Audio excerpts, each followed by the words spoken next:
What's up everyone, welcome back to another video, and this video I'm gonna talk about how to fix the slow download speed on your Windows 11 and how we can fix this up. So let me directly get into this step.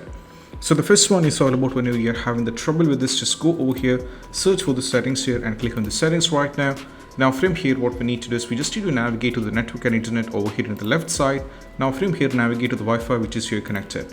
And right now, once you select the Wi-Fi, what we need to do is we just need to scroll down over here, select the respective Wi-Fi over here, which is connected over here. And as you can see right now, you have to cross-check whether the metered connection is turned off. So if the metered connection is turned off, what we need to do is we just need to turn this off for the better performance of your Steam. So that is very important. So make sure the metered connection is turned off. Once afterwards, just close this and move to the next step. Next step is all about what we need to do is we just need to go over here, search for data usage. Now from here you have to go for overview, and right now what we need to do is we just need to go over here in the data usage, and now from here we need to check which one of the apps are using the maximum amount of your data. So right now as you can see, the Steam is widely using this much and the Chrome is using this much, and the Epic Games Launcher, System, Right Client, etc. So these are some of the apps which I very frequently uses, but there are some of the apps which even running in the background which are not even necessary, but even though they consume a lot of data. So if you find anything the unwanted things, all you have to do is select the respective one and you need to uninstall the respective app or completely uninstall it, and once afterwards you have to check, because these even cause the hindrance for your data usage, and that's why your Steam is getting slower down. So make sure that you have to remove it as well. Next one is all about what we need to do is we just need to go over here, search for the control panel. You have to search here for the control panel and click on the control panel. Right now just go for network and internet. Now from here go to network and sharing center.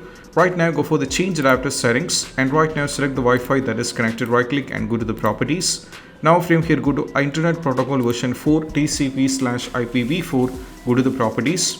Now from here go for use the following DNS server. So we need to give the preferred DNS server as well as the alternative DNS server, and the preferred DNS server should be 8888 and the alternate DNS server should be 884, and we have to go for 4. So this is what you have to try. So preferred DNS server is 8888 and alternative DNS server is 884 and 4. And once you cross check this, just go for OK, and you have to check with the Steam whether the game issue is solved or not. So still if you're having the trouble with the game issue, or it's not getting slower down, or if it's still having the trouble, the next one is all about we need to run few commands in the CMD. So just go over here, search for the CMD, make sure you run it as an administrator and go for yes. Right now we need to give IP config, you have to put a space / then you have to type flush DNS and you have to press enter. So make sure you get a message like successfully the flushed DNS resolve cache is done, and once afterwards we need to close this and you have to check. So these are the steps, and I hope this video is helpful. Don't forget to subscribe. That's it. Bye bye.